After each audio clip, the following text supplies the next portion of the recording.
Welcome, everybody, to the Security Guy and the CIA Spy Show podcast, where we are keeping you on top of what is new and ahead of what is next at all times on all things security, tech, and digital literacy. Knowing that when good people like you want to make sure that their money, their family, and their business is safe and secure from attackers, hackers, and thieves, or you just want to make sure your tech is running smoothly, my name is Robert Siciliano. I am the Security Guy, and along with my co-host Peter Warmka, who is a real and retired United States CIA spy, we will give you every single tool, tip, tactic, and skill that you need to fight the bad guy and keep your physical and digital life secure, worry less, and even make you happier. This podcast will help you breathe easier with less stress and a greater sense of well-being. So let's get at it.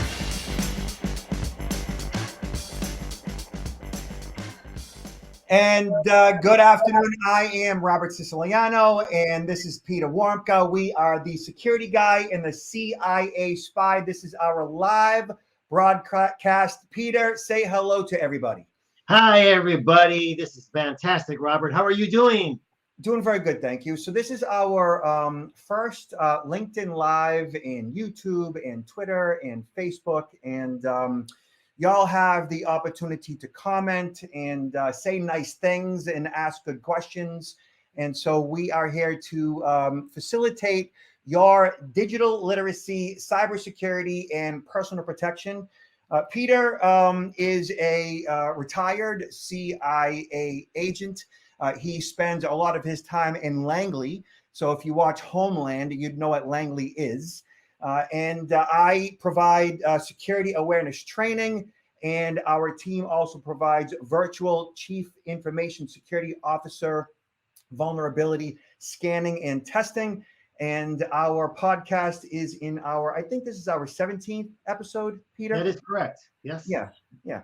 And so, today we are going to be discussing lots revolving around Russia and Ukraine and cybersecurity and all of the warnings that CISA and other federal and state agencies have been warning us of. So let's get right into it. Peter, you know, it is a bit scary what's going on out there, right? You know, it is 2022 and Russia has invaded the Ukraine, and they are essentially terrorizing innocents and murdering them. There's really no other way to look at it. All right, so right here, Russia weighs risks of launching cyber attacks against the West. This is via The Hill. Russia weighs risks. Russia isn't weighing risks. Russia knows what they should and shouldn't do, what they want to do and what they can't do, and what they probably are doing and what they will eventually do. I mean, that's kind of summing it all up, right? Russia is already launching cyber attacks against us. They've been doing it forever, and they're going to continue to do it the same way that we are doing it to them. This is just last week or so. Although the United States is bracing for retaliatory Russian cyber attacks, experts in the field say the Kremlin is likely still weighing whether a destructive action in cyberspace is worth the blowback. And that's really what it boils down to. Can or will Russia actually cripple us on purpose, or will they just kind of kick back? I don't think that they will, at least not yet. Things haven't escalated, or we have not involved ourselves in such a way where they see that as a necessity. Peter, what are your thoughts on that? This is a very interesting topic, and I think for a lot of the viewers to appreciate the magnitude, you need to understand that over the last several years, I mean, we've heard a lot about attacks from Russia. A lot of those have been undertaken by criminal organizations, some with direct ties to the Russian intelligence apparatus and some that are operating pretty autonomous. In the past, they have dealt with penetrating organizations, predominantly for financial extortion, ransomware, business email compromise, etc. But what we're looking at now is the actual cyber warfare capabilities that you mentioned, that Right. They have built this up. There are war plans on the shelf. Every country that looks at different contingency when it comes to undertaking warfare, whether it's the offensive or defensive. And they study targets, they analyze them, they continuously update it and have it ready. The fact that they haven't launched some specific ones does not mean that they don't have the capabilities. they're going to predominantly be looking at targeting our critical infrastructure. Right. You don't have to worry about land forces arriving at the border and trying to get into the country. No, with cyber, they can get into the interior and attack that critical infrastructure anytime they want. So as you mentioned, probably not going to go into this too quickly, but they would be ready to, depending on how this escalates. So Peter, I actually had a question for you. Yes, sir. Have you, as an intelligence officer, right, former intelligence officer, have you ever actually been to Russia? I have not. I mean, I've been to over 50 countries, but I never had the pleasure of traveling to Russia for business or for pleasure. And now, really, I can't go. I can't go, even though I'm retired. I wouldn't risk going, even though I've never, undertaken any operations involving Russia. But the fact of being who I am, being out in the open, I would be a target. I would be a target of opportunity to the Russians if I were to travel there, because they could easily say, "Hey, this guy was conducting, some kind of espionage operations." People would look into my past. Yeah, this guy was a CIA officer, and so and this has happened to other people too. We've known of other individuals who have been picked up and locked up by the Russians, saying and charging them with espionage, whether or not they were actually involved in espionage or not. They will hold you. They can hold you there, and I'm too concerned that could happen to me. Yeah, definitely. Especially if you're traveling with your wife and the both of you get sent to the gulag, right? So The Hill says, while there are no specific or credible threats to the U.S. homeland, this is via CISA, Russia's unprovoked attack on Ukraine, which has involved cyber attacks on Ukrainian government and critical infrastructure organizations, may impact organizations both within and beyond the region, particularly in the wake of sanctions imposed by the U.S. and our allies, says CISA. Every organization, large and small, must be prepared to respond to disruptive cyber activity, it added. And then they have a link there for Shields Up via CISA, and that is at cisa.gov/shields-up. And by the way, all of these links will be in the show notes that we will provide anyone via our website at protectnowllc.com in our newsletter. So Shields Up talks about while there are no specific credible threats, which we talked about and discussed. Down here, this is guidance for all organizations. They say they recommend, regardless of size, adopt a heightened posture when it comes to cybersecurity and protecting their most critical assets, recognizing that many organizations find it challenging to identify resources for urgent security improvements, which, you should have systems in place anyways. They said they've compiled a catalog free services from government partners and industry to assist.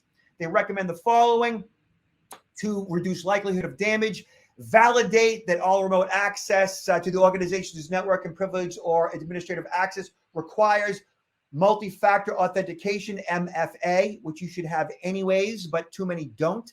Further, ensure that the software, all of your software is up to date. This is like 101. Prioritizing updates that address known exploited vulnerabilities identified by CISA, which you could also be on a mailing list for CISA, and you should be, so that you get acknowledgement of those or notification of those various vulnerabilities. I do, and so does Peter.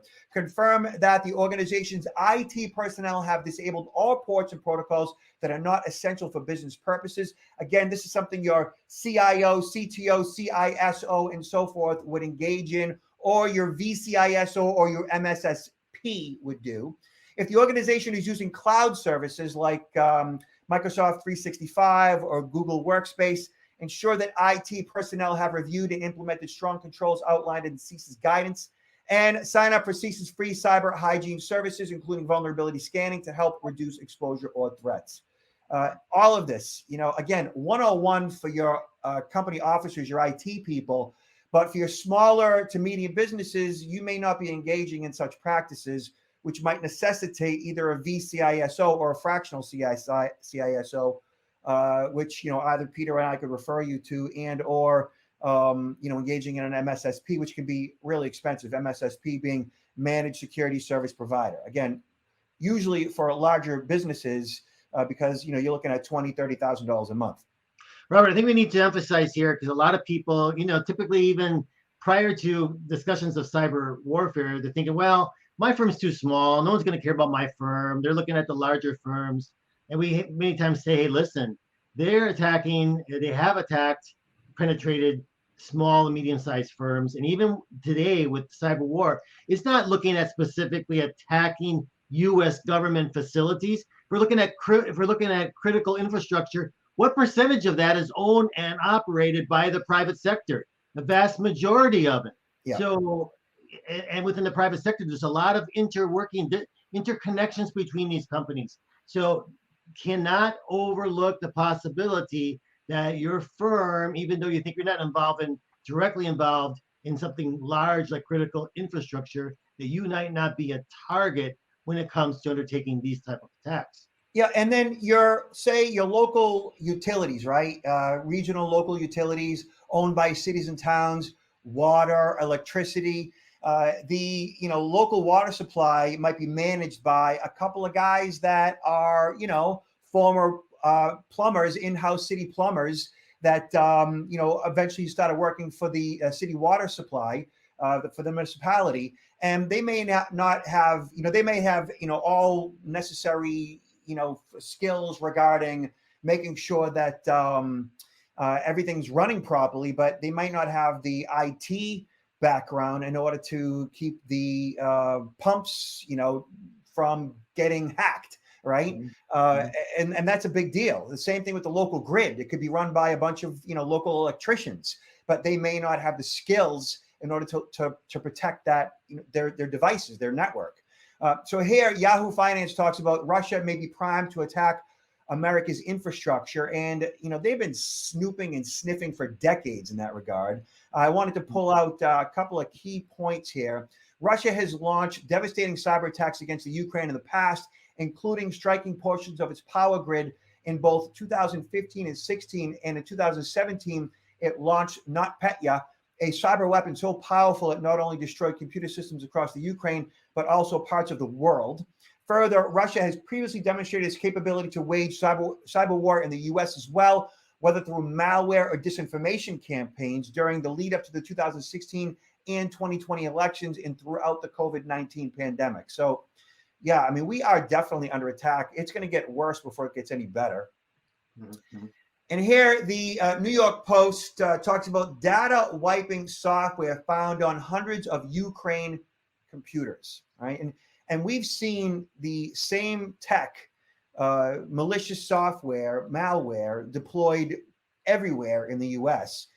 Here, they go on to say that a newly discovered piece of destructive software found circulating in the Ukraine has hit hundreds of computers, according to researchers at the cybersecurity firm ESET, part of what Ukrainian officials said was an intensifying wave of hacks aimed at the country.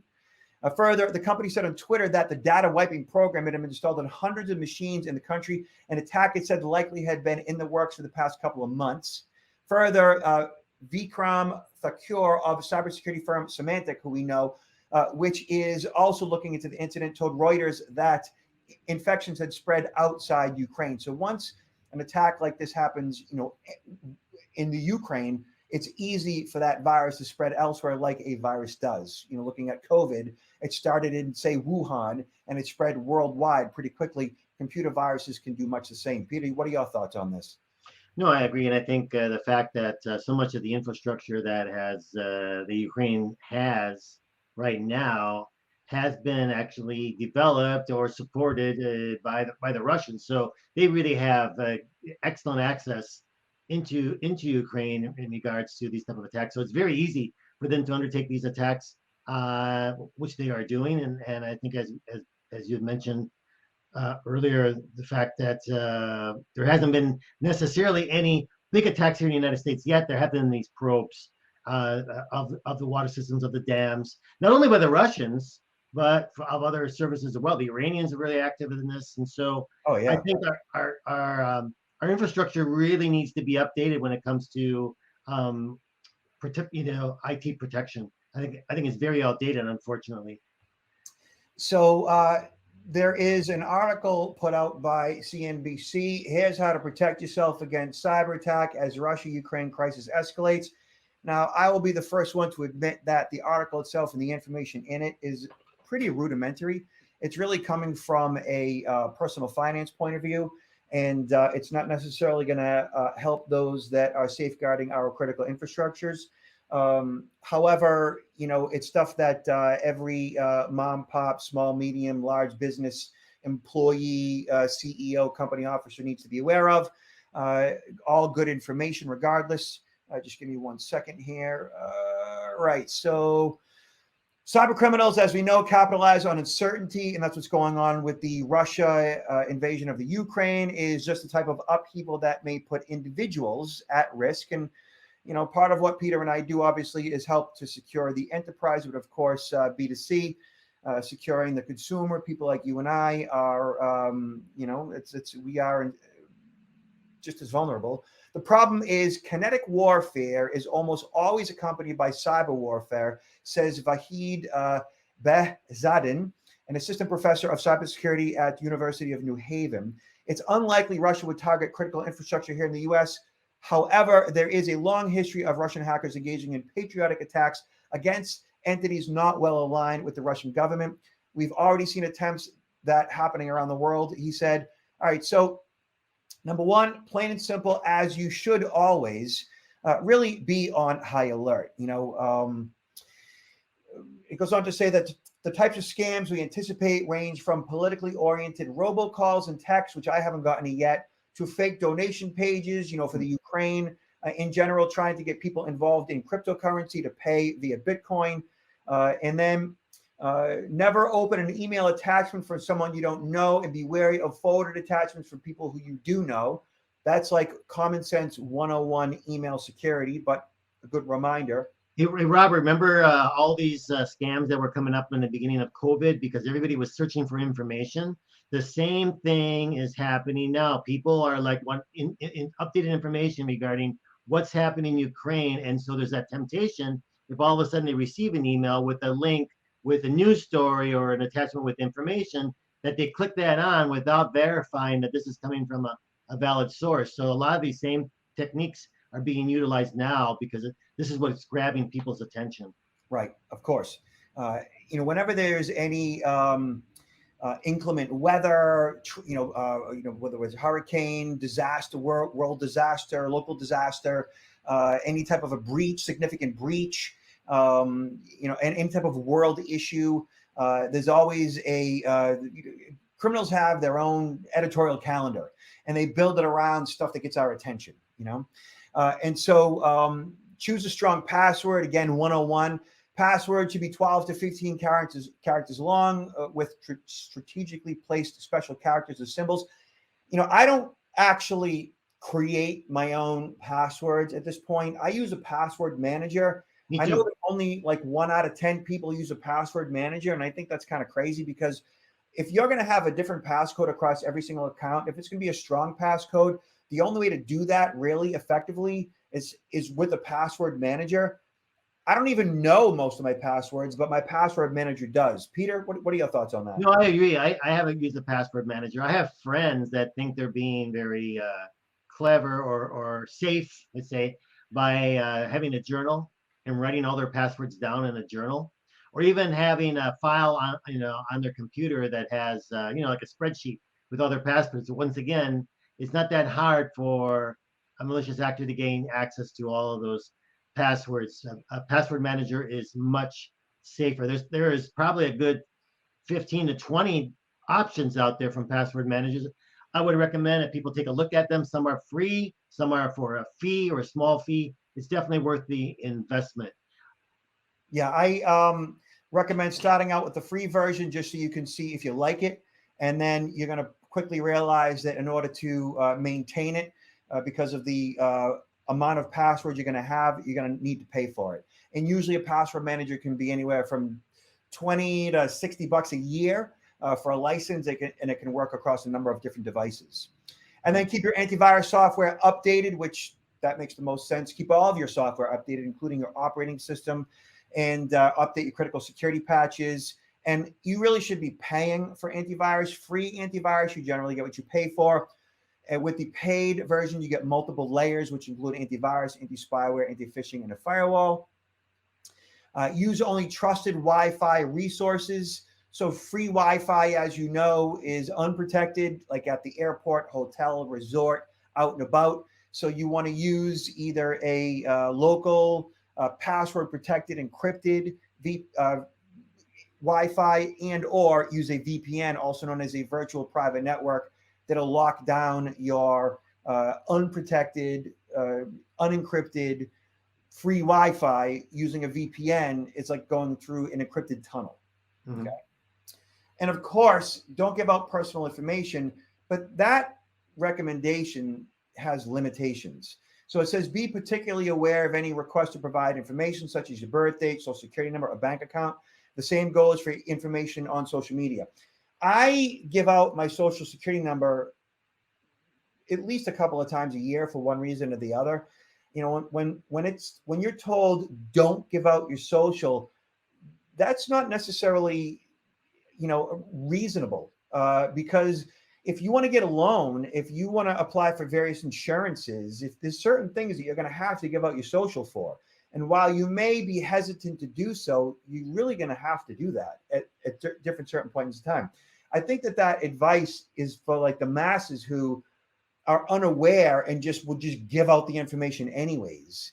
You're right, Robert, but I would there are those cases where you do have to provide it, especially when it comes to like getting credit, right? A financial transaction. But there's so many other times when it's on a form. You know, think about every time you go to a doctor to update your medical forms at a doctor or a hospital, they're asking for your social, and I'm saying why? I usually don't even provide it, and they never come back to me saying, "Sir, you need to provide this." It's just there, and people automatically think it's a blank that I need to fill in. So I think it's having some prudence in regard to, do they really need it? In some cases they might, as you mentioned, but a lot of times it's not necessarily absolutely necessary for them to have it. So I I agree with you 1,000%. Yeah. So there is a time and a place. I do ignore that little, you know, fill this out line for the social most of the time, but I know when it's necessary, and I'm going to give it out when it's necessary. And I have what's called the credit freeze, which locks down my identity and protects me from new account fraud. You get a credit freeze through the local credit bureau, through the 3 major credit bureaus, and it's free. So as long as you have that, it generally makes the social security number useless to a thief. All right. So important. I also highly recommend the credit freezes. I mean, a lot of people have heard of them, but so few people have really taken advantage of it, and that can really, really protect you. Yeah. And then finally, it says check your credit. You know, you should be checking your credit at least annually. You can do it for free in the US at annualcreditreport.com. When you do that, you're not going to be getting your credit scores. You'll only be getting your credit report that shows all the revolving lines of credit under your name, both closed, you know, from the past and current. And if you see anything open new that you didn't authorize, a new line of credit that you had no idea existed, that's a likely sign that your identity was compromised. So that's a good reason to check your credit. Other than that, if you have a credit freeze, it'd be very difficult for anyone to open up new lines of credit under your name. Peter, you know, what do you do? Well, for protecting my my financial information. Yeah, for your identity from credit. You get a credit freeze. Do you have identity theft protection services? To be honest with you, I have not procured those. I've been thinking about it, but I do exercise self-protection in regard to the credit freeze across all 3 bureaus. I'm very careful with the financial organizations that I work with or I have accounts with. All of them use a multi-factor protection, at least dual factor protection. I think almost all the financial institutions do today, and those that are not, I mean, they're behind. This is so critical. Yeah, and, you know, a credit freeze fundamentally is what you need to protect yourself from new account fraud. Having identity theft protection services is an additional expense. It's basically just credit monitoring, and they usually provide an additional layer with, you know, dark web monitoring, which is, you know, you can take it or leave it. It's a good thing to have. And then they have restoration experts or agents that would work on your behalf should your identity get compromised. And that really is the main benefit of having identity theft protection, is those additional experts that will work on your behalf to fix a stolen identity. Often, you know, working with you to fix a stolen identity that goes where there's vulnerabilities that go beyond what their service might protect from. For example, they may not protect you from tax-related identity theft or medical-related identity theft, or even account takeover for that matter. But their restoration agents will work with you in that regard to fix those issues that you might come across. So yeah, it's good to have. It's an extra layer of protection and security. We're all about layers. The more layers that you have, the more secure you're going to be. It's as simple as that. Mm-hmm. So Peter, what do you have going on these days? Where are you at? What do you have to plug? Actually, I'm gearing up for some travel. Getting a few emails and phone calls for individuals, organizations requesting training or presentations. Especially, I think it's on the heels of what's going on now with Ukraine and Russia, and the concern of the upbeat of potential cyber attacks. So right. that's funneling into some good business prospects for me. So that's a good thing for me. And I think probably you're experiencing some of the same things right now, the uptick of interest in our topic. Yeah, war will do that. And all the discussion and mention of cyber warfare is definitely getting more interest in our fractional VCISO, Virtual Chief Information Security Officer, or fractional CISO services, where our team goes in either on site or remotely to do vulnerability testing, penetration testing, and then protect your network in response. Also, our e-learning, we've created 6 hours of pre-recorded e-learning, and our CSI Protection Certification Designation Program is getting a lot of interest from the real estate, manufacturing, and construction industries as well.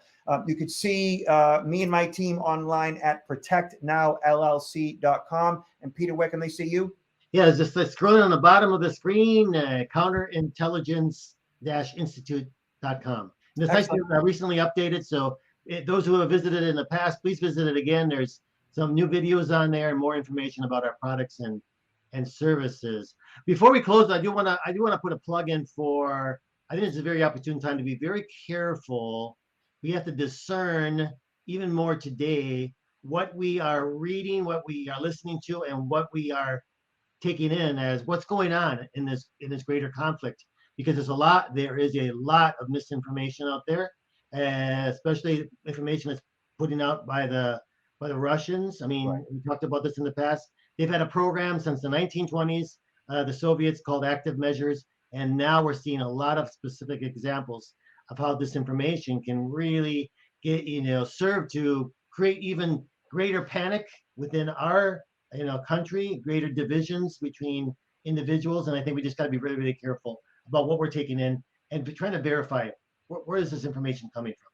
Yeah, we should do a whole podcast on disinformation. It was actually the Russians, or Joseph Stalin, his team, they had coined the term disinformation, and I think it was disinformstatia, something to that degree.